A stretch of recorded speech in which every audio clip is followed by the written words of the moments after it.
Cyprus President Nicos Anastasiades shared his optimism that the new round of talks expected to resume next month on the Cyprus question will lead the path to the resolution of the protracted problem. Speaking before members of the Greek and Cypriot American community on Friday, September 27th at the Stadion in Astoria, New York, the Cypriot president stressed that negotiations for the resolution of the Cyprus problem must be conducted with Turkey, the country that invaded and occupies Cyprus since 1974, and the one that makes all decisions on behalf of the Turkish Cypriots. Mr. Anastasiades further said that he already made such a proposal, which was accepted, and he hopes that this positive response will lead to practical and concrete steps that will adopt on the part of Turkey a constructive stance in good faith that will contribute effectively towards reaching a solution to the Cyprus problem.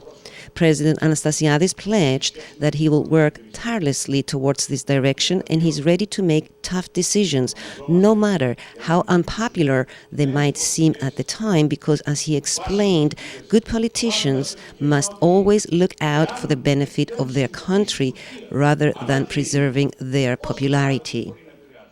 I am determined, he said, to work tirelessly and with determination for the establishment of a viable and lasting solution so that all communities in Cyprus can live and thrive in a modern European country which respects fully the norms and values of the United Nations and of the European Union, and which ensures the fundamental freedoms and human rights of all of its citizens, as well as the peaceful coexistence and collaboration.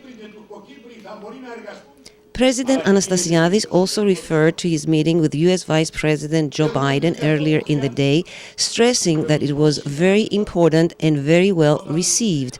He also said that the United States recognizes Cyprus as a strong partner in support of international efforts to promote security and stability in the Middle East, and now more than ever, the U.S. is more inclined to provide any support needed to help Cyprus resolve its protracted problem.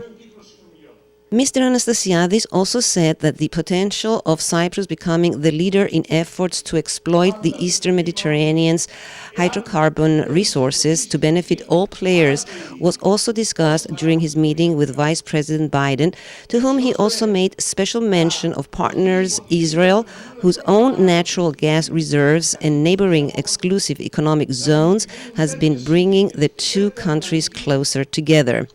The discovery of hydrocarbons in the Eastern Mediterranean created a new geostrategic role for Cyprus to play in the region, Anastasiades further stressed.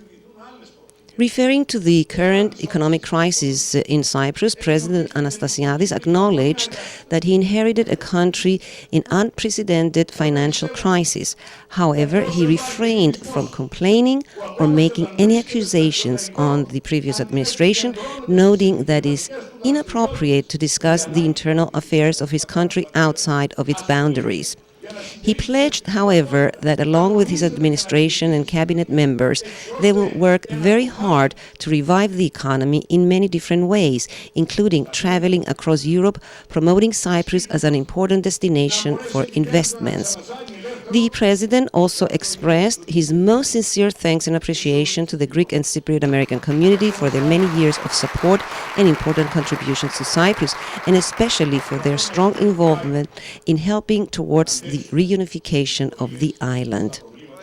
President Anastasiades, who was also celebrating his birthday this week, was surprised with a birthday cake presented by young members of the Eleftheria Pan-Cyprian Club.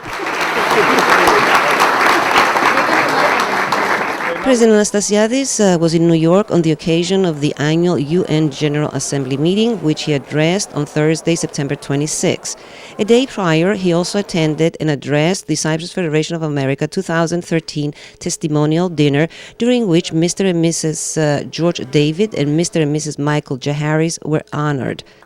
The event was also honored and addressed by local Greek American elected officials, the Deputy Prime Minister of Greece, Evangelos Venizelos, and Archbishop of America, Mr. Dimitrios. There were greeting messages from the chairman of the event, Peter Papanikolaou, Kostas Tsentas, the president of the Cyprus Federation of America, and Philip Christopher, president of the International Coordinating Committee Justice for Cyprus, all of whom praised the honorees for their important charitable contributions for great causes around the world, including Cyprus. In accepting the award, Mr. Jaharis also announced on behalf of his wife Mary that an additional $200,000 will be contributed from their foundation to the special fund helping needy children in Cyprus.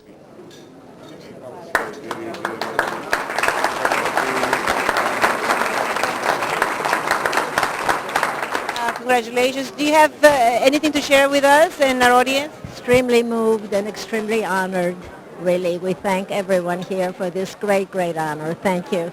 Thank you. Mr. Jaharis. She said it all. Καλώς ορίσατε στη Νέα Νιόρκη. Περάσατε όμορφα απόψε.